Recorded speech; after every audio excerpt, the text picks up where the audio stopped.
क्या सोनू सूद के साथ मिलकर मनीष कश्यप करेंगे बिहार की राजनीति में एंट्री? सोनू सूद ने फिर से किया मनीष कश्यप का समर्थन, कहा इस दिन मिलकर खाएंगे लिट्टी और चोखा। क्या मनीष कश्यप की भविष्यवाणी होने जा रहा है सच? हिलने वाली है तेजस्वी यादव की कुर्सी। जी हाँ, जब मनीष कश्यप जेल में थे तब सोनू सूद ने कहा था कि जितना मैं मनीष कश्यप को जानता हूँ, उसने हमेशा बिहार के लोगों के भले के लिए ही आवाज उठाई है।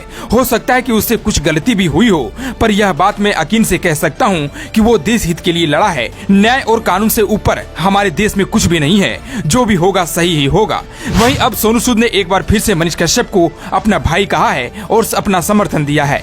उन्होंने कहा, भाई हो और हमेशा भाई ही रहोगी, जल्द साथ में लिट्टी चोखा खाते हैं, वेलकम बैक ब्रदर। दरअसल आपको बताते चले कि कुछ दिनों से जेडीयू में उठा पटक की खबर चल रही है। बताया जा रहा है कि नीतीश कुमार एक बार फिर से एनडीए के साथ में जा सकते हैं। इसी सियासी प्रकरण के बीच मनीष कश्यप 9 महीने बाद जेल से बाहर आते हैं। संयोग ही कहा जा सकता है कि मनीष कश्यप जेल से बाहर आते हैं और सत्ताधारी पार्टी जेडीयू में उठा पटक शुरू हो जाती है। 290 दिन बाद मनीष कश्यप फेसबुक पर लाइव आते हैं और कहते हैं कि कहानी की शुरुआत हम वहीं से करते हैं। मनीष कश्यप कहते हैं कि मैं बदलने वाला नहीं हूँ, ना तो मैं पहले डरता था, ना ही अब डरूंगा, लड़ाई लड़ूंगा। इसके बाद मनीष कश्यप कहते हैं कि जेल से बाहर आते ही तेजस्वी यादव की सरकार हिलने लगी है। अभी तो जेल से बाहर ही निकला हूँ, आगे आगे देखिए क्या होता है।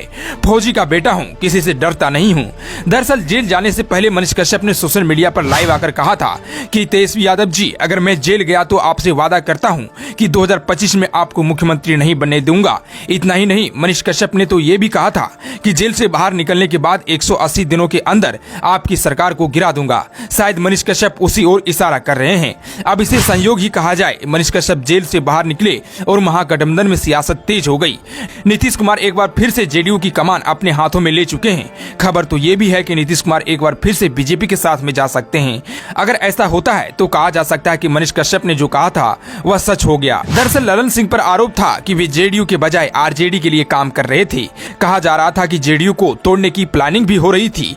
इससे निश्चित है कि महागठबंधन अब ज्यादा दिनों का मेहमान नहीं है। चुनावी रणनीतिकार प्रशांत किशोर ने कहा था कि नीतीश कुमार जब भी कोई दरवाजा बंद करते हैं तो उनकी खिड़की एक खुली ही रहती है।